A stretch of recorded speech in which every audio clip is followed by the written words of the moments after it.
For billions of years, life on Earth evolved within a relatively stable electromagnetic environment, shaped by Earth's magnetic field, solar radiation, and the natural electrical impulses of living organisms. Michael Levin's research has shown that at the level of cells, tissues, and organs, electrical gradients act as a kind of software that regulates everything from the formation of limbs to wound healing. Simultaneously, Dr. Robert O. Becker, a pioneer in bioelectromagnetics, spent decades warning us that the introduction of new man-made electromagnetic fields, EMFs, has radically altered Earth's background environment, with possible links to rising health problems, including cancer and autism. In essence, we stand at the junction of two crucial insights: bioelectricity. An internal network of electrical signals orchestrates cellular and developmental processes, functioning as a top-down control system. Electromagnetic pollution.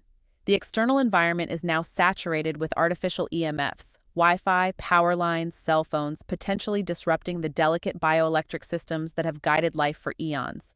The question becomes, how do these two revelations inform our understanding of health, disease, and medicine in the 21st century?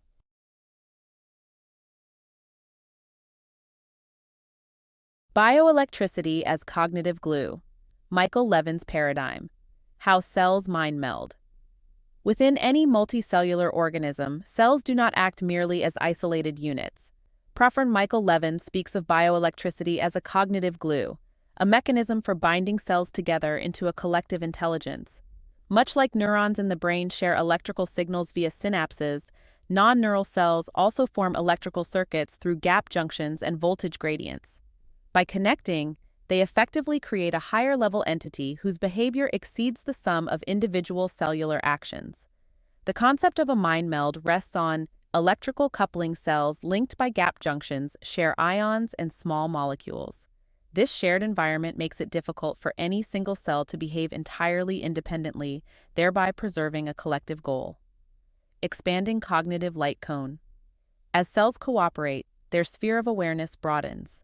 A single cell only tracks its immediate environment, but a tissue or organ can collectively respond to more extensive signals, from stress to injury, resetting the goal's voltage gradients and morphological blueprints.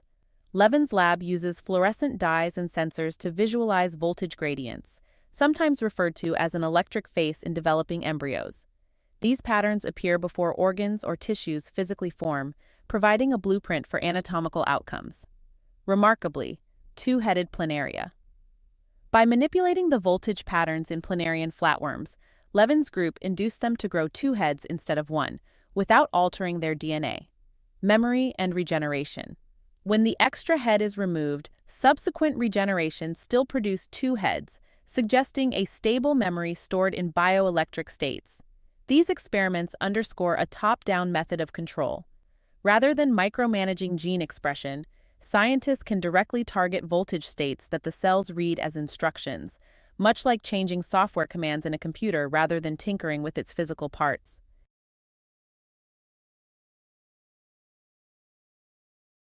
The rise of electromagnetic pollution. Robert O. Becker's warning, an unseen transformation man-made EMFs.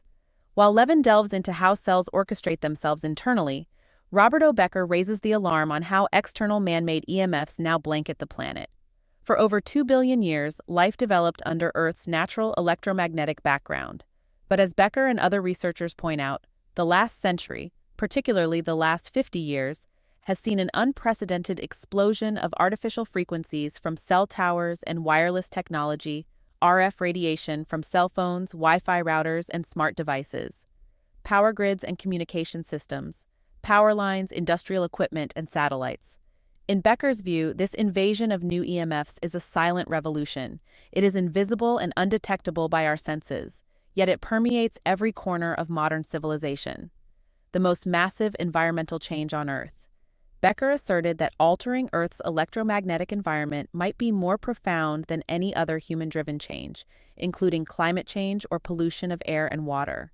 Why? Because all living organisms rely on bioelectrical cues for basic processes like cell division, circadian rhythms, and even orientation in animals.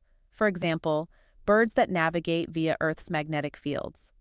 Flooding the planet with novel frequencies effectively imposes a global experiment on biological life. Key points include historic stability. Life's fundamental bioelectric processes evolved in a consistent, predictable EM environment. Modern disruption, rapid proliferation of EMFs has occurred faster than any species, including humans, can adapt. Unstudied risks. This shift was introduced with scant precautionary research into long-term health consequences.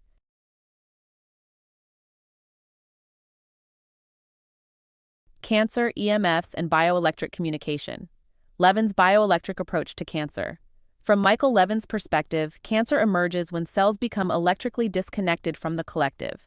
Normally, cells in an organ share a unified electrical state, recognizing each other as parts of a single organism. A tumor cell, however, may lose that connection, behaving as a single-celled organism would, multiplying without regard for its neighbors. In frog models, Levin's team has demonstrated oncogene expression. Even with potent human oncogenes injected, forcing cells to remain in a healthy electrical state can prevent tumors.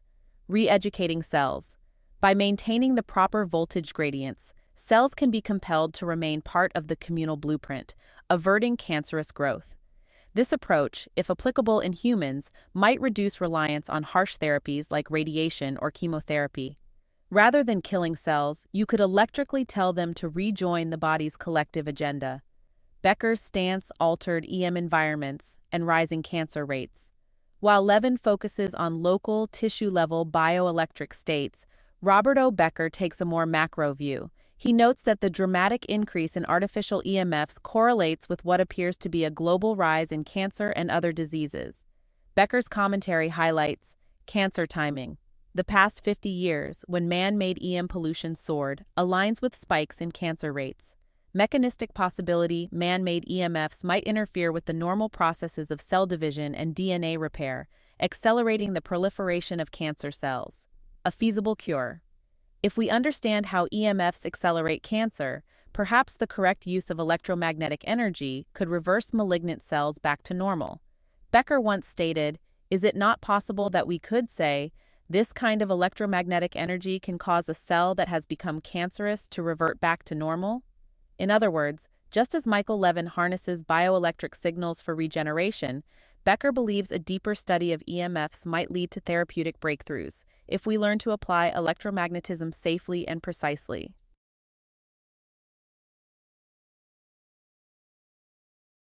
Regeneration, autism, and other emerging concerns.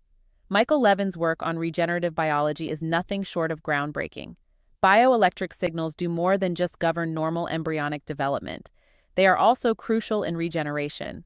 Salamanders are famously capable of regrowing limbs.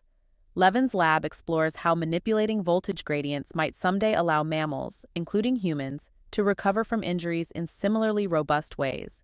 Imagine regenerating a lost limb, nerve, or organ simply by resetting the local bioelectric instructions to a healthy blueprint. This notion redefines our understanding of healing. Rather than relying solely on genetic engineering or stem cells, we might address injuries at a software-like level, telling the body, "Here's the target shape, now build it." The cell's internal intelligence handles the complexity. Switching gears, let's talk about EMF pollution and the autism epidemic. A different angle addresses neurodevelopment, particularly autism spectrum disorder, or ASD. Over the last 2 decades, ASD rates have climbed dramatically. Some researchers, including those inspired by Becker's cautionary notes, question whether early EMF exposure, even in utero, might subtly disrupt the developing brain. Potential mechanisms include bioelectric interference, where artificial EMFs might scramble the voltage gradients critical for proper neuronal migration and brain patterning in utero. Another mechanism is oxidative stress. EMFs can trigger increased reactive oxygen species, or ROS, which may damage sensitive neural structures during early growth. While the causes of autism are undoubtedly complex and involve genetic, environmental, and possibly epigenetic factors, the correlation between skyrocketing EMF exposure and ASD incidence warrants further investigation. In other words, if bioelectric signals are central to how the brain forms, then widespread electromagnetic pollution could play a role, however small or large.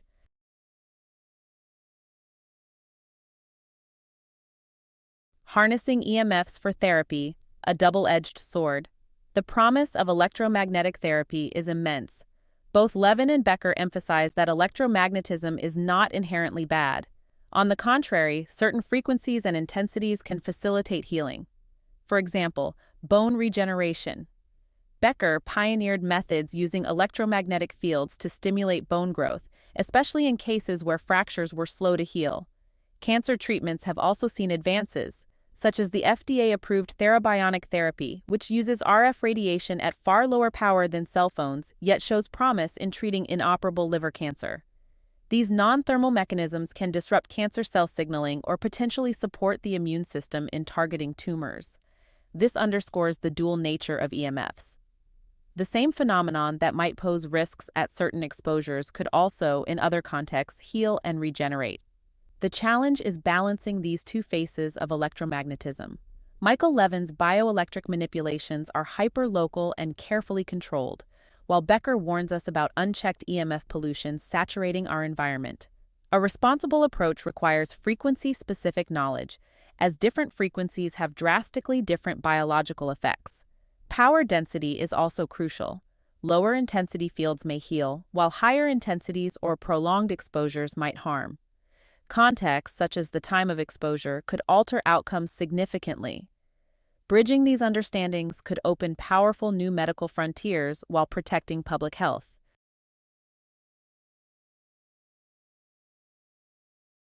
Hardware versus software, rethinking biological control. DNA is often hailed as the blueprint of life. Michael Levin challenges this notion by arguing that DNA is better seen as the hardware. It provides cells with proteins such as ion channels and molecular pathways. But the software, the orchestrating intelligence that decides how cells should use these proteins, is in the bioelectric circuits that exist above the genetic level. Why this is revolutionary? It simplifies complexity. Instead of micromanaging every gene, which is impossible in practice, you can set goal states in electrical patterns, akin to running a new software program on the same hardware. It also explains phenomena like morphological memory, where an organism like a worm can grow two heads repeatedly, suggesting stable bioelectric information that outlives physical tissues. Here, Becker's warnings intersect. If the software of an organism depends on subtle voltage gradients, and we inject massive amounts of unnatural EMFs, we could be effectively introducing background noise into this software environment. On a global scale, it is akin to running a delicate software program while blasting it with random signals. Long-term, we might see more developmental anomalies, higher cancer rates, or subtle neurological shifts.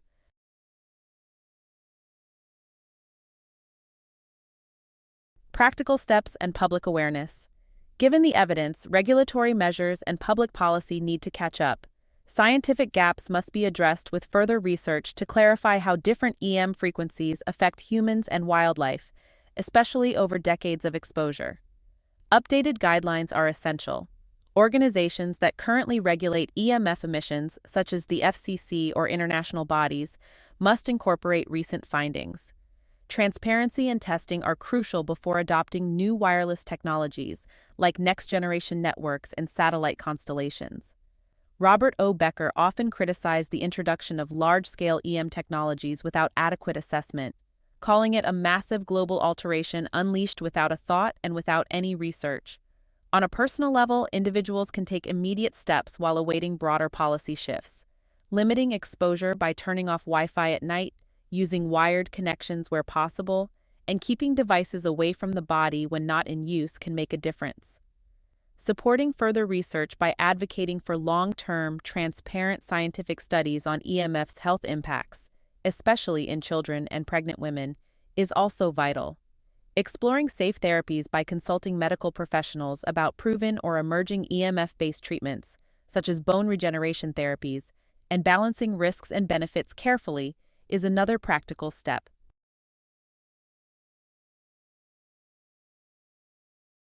Conclusion.